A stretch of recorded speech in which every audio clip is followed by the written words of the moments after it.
ರೈತರು ಸಹ ಇವತ್ತು ಲಕ್ಷಾಂತರ ರೂಪಾಯಿಗಳನ್ನು ಗಳಿಕೆ ಮಾಡ್ತಕ್ಕಂಥ ಅವಕಾಶಗಳು ದೊಡ್ಡ ಮಟ್ಟದಲ್ಲಿದೆ ಇವೆ. ಆದರೆ ನಾವು ಸರ್ಕಾರಗಳು ನಮ್ಮ ರೈತರು ಬೆಳೀತಕ್ಕಂಥ ಬೆಳೆಗೆ ಒಳ್ಳೆಯ ಒಂದು ಮಾರುಕಟ್ಟೆಯನ್ನ ಇವತ್ತು ನಾವು ನಿರ್ಮಾಣ ಮಾಡಬೇಕಾದ ಸರ್ಕಾರದ ಕರ್ತವ್ಯ ಇದೆ ಅನ್ನೋದು ನನ್ನ ಅಭಿಪ್ರಾಯ.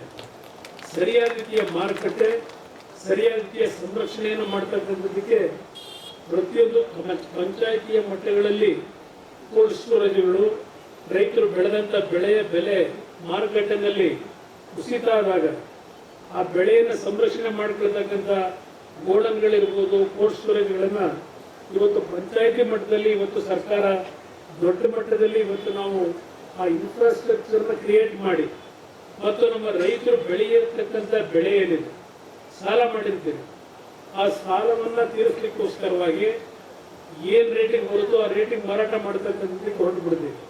ಇಂಥ ಒಂದು ಪರಿಸ್ಥಿತಿಯಲ್ಲಿ ನಾವು ಸರ್ಕಾರಗಳು ರೈತರು ಬೆಳೆದಂಥ ಬೆಳೆಯ ಮಾರುಕಟ್ಟೆಯ ಬೆಲೆ ಕುಸಿತ ಆದಾಗ ಬೆಳೆದಂಥ ರೈತನ ಒಂದು ವ್ಯಾಲ್ಯೂ ಇದೆ ಬೆಳೆಗೆ, ಅದಕ್ಕೆ 75% ಬಡ್ಡಿ ರಹಿತವಾದಂಥ ಹಣವನ್ನು ರೈತನಿಗೆ ಅಡ್ವಾನ್ಸ್ ಆಗಿ ಕೊಟ್ಟು ರೈತ ಬೆಳೆಯ ಒಂದು ಬೆಲೆ ಏರಿಕೆ ಆದಾಗ ಮಾರಾಟ ಮಾಡಿ ಆ ದುಡ್ಡನ್ನ ವಾಪಸ್ ಸರ್ಕಾರ ಕಟ್ತಕ್ಕಂಥ ವ್ಯವಸ್ಥೆಗಳು, ಬಡ್ಡಿ ರಹಿತವಾದಂಥ ಒಂದು ಹಣವನ್ನು, ಆರ್ಥಿಕ ಶಕ್ತಿಯನ್ನು ರೈತರಿಗೆ ಕೊಡ್ತಕ್ಕಂಥ ಕೆಲಸಗಳನ್ನು ಸರ್ಕಾರ ಮಾಡಿದ್ರೆ ಇವತ್ತು ರೈತರು ನೆಮ್ಮದಿಯಿಂದ ಬದುಕಲಿಕ್ಕೂ ಸಾಧ್ಯ ಇದೆ. ನಮ್ಮ ಯುವಕರಿಗೆ ಹಲವಾರು ರೀತಿಯ ವ್ಯಾಲ್ಯೂ ಅಡಿಷನ್ ಪ್ರಾಡಕ್ಟ್ಗಳನ್ನು ಇವತ್ತು ಗ್ರಾಮೀಣ ಪ್ರದೇಶದಲ್ಲಿ ಉತ್ಪಾದನೆ ಮಾಡ್ತಕ್ಕಂಥದ್ದಕ್ಕೆ ಎಲ್ಲ ರೀತಿಯ ಒಂದು ಸರ್ಕಾರದಲ್ಲಿ ಇವತ್ತು ನಾವೇನು ನೀವೆಲ್ಲ ಗಮನಿಸ್ತಾ ಇದ್ದೀರಿ, ಇತ್ತೀಚಿನ ದಿನಗಳಲ್ಲಿ ಯಾವೊಂದು ನೆಟ್ ಝೀರೋ ನಾವು ಇವತ್ತು ತರಬೇಕು ಅಂತಕ್ಕಂಥದ್ದು ಹವಾಗುಣ ಇವತ್ತಿಗೆ ನಾವು ಕಾಣ್ತಾ ಇದ್ದೇವೆ.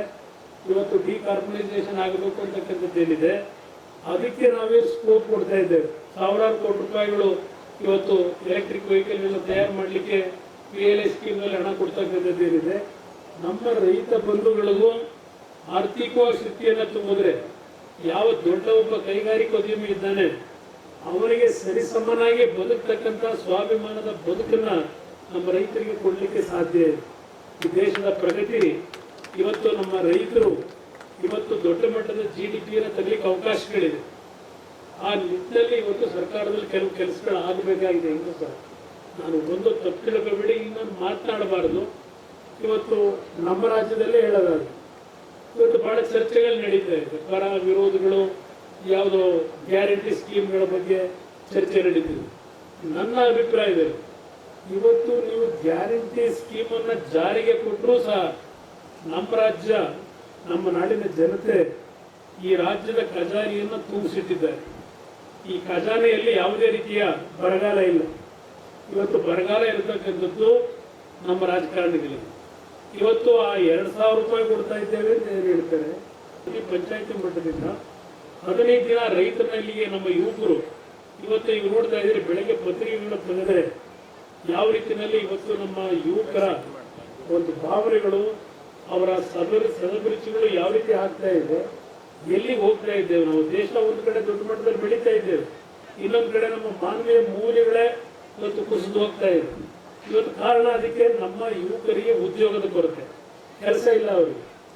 ಇವತ್ತು ಅವರಿಗೆ ಕೆಲಸದ ಒಂದು ಕಡೆಗೆ ಹೆಚ್ಚಿನ ಗಮನ ಕೊಡ್ತಕ್ಕಂಥ ರೀತಿಯಲ್ಲಿ ನಾವು ಕೆಲವು ಗ್ರಾಮೀಣ ಪ್ರದೇಶದಲ್ಲೂ ಕಾರ್ಯಕ್ರಮಗಳನ್ನ ರೂಪಿಸ್ತಕ್ಕಂಥದ್ದು ನಮ್ಮ ಜವಾಬ್ದಾರಿ ಏನಿದೆ. ಇವತ್ತು ಆ ಯುವಕರಿಗೆ ಇಂಥ ಕಡೆ ಒಂದು 15 ದಿವಸ ಕರ್ಕೊಂಡ್ಬಂದು ಯಾವ ಒಂದು ಬೆಳೆಯನ್ನು ಬೆಳೆದ್ರೆ ಲಾಭ ಇದೆ, ಯಾವ ಸಂದರ್ಭದಲ್ಲಿ ಬೆಳೆ ಹಾಕಬೇಕು, ಇದೆಲ್ಲವನ್ನು ಅವ್ರಿಗೆ ಟ್ರೈನ್ ಅಪ್ ಮಾಡಿ ನಾವು ಅವ್ರನ್ನ ಒಂದು 15 ದಿವಸ ಇಲ್ಲಿ ಕ್ಯಾಂಪ್ ಮಾಡಿ ಕಳಿಸ್ಕೊಟ್ರೆ ಆಗ ಒಬ್ರು ನಾವು 100 ಜನದಲ್ಲಿ ಒಂದು 50-60 ಜನವಾದರೂ ಬಹುಶಃ ದೇಶದ ಪ್ರಗತಿಗೆ ಅವ್ರದೇ ಆದಂಥ ಒಂದು ಕಾಂಟ್ರಿಬ್ಯೂಷನ್ ಕೊಡ್ಲಿಕ್ಕೆ ಸಾಧ್ಯ ಆಗ್ತದೆ.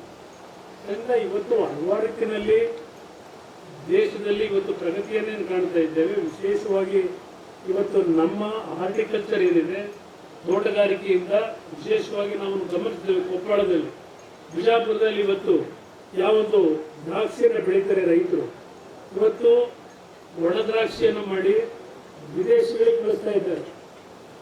ಅಲ್ಲಿಯ ರೈತರುಗಳು ಇವತ್ತು ಶ್ರಮ ಪಡ್ತಾರೆ. ಇವತ್ತು ಆ ರೀತಿಯ ಶ್ರಮ ಪಡೋದ್ರಿಂದ ಅವರಿಗೆ ಎಲ್ಲ ರೀತಿಯ ಅನುಕೂಲಗಳಿದೆ.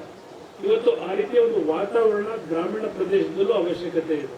ಇವತ್ತು ಎಲ್ಲರೂ ನಾವು ನಗರ ಪ್ರದೇಶಕ್ಕೆ ವಲಸೆ ಬರ್ತಕ್ಕಂಥ ವಾತಾವರಣ ಕ್ರಿಯೇಟ್ ಮಾಡಿ ಇವತ್ತು ನಗರ ಪ್ರದೇಶದಲ್ಲಿ ಒಂದು ರೀತಿ ದುಸ್ತರವಾದ ಬದುಕು, ಹಳ್ಳಿಗಳಲ್ಲಿ ಇವತ್ತು ಒಂದು ರೀತಿಯ ವೃದ್ಧಾಶ್ರಮವನ್ನು ಮಾಡತಕ್ಕಂಥ ಒಂದು ವಾತಾವರಣ ನಾವೇನು ಕಾಣ್ತಾ ಇದ್ದೇವೆ.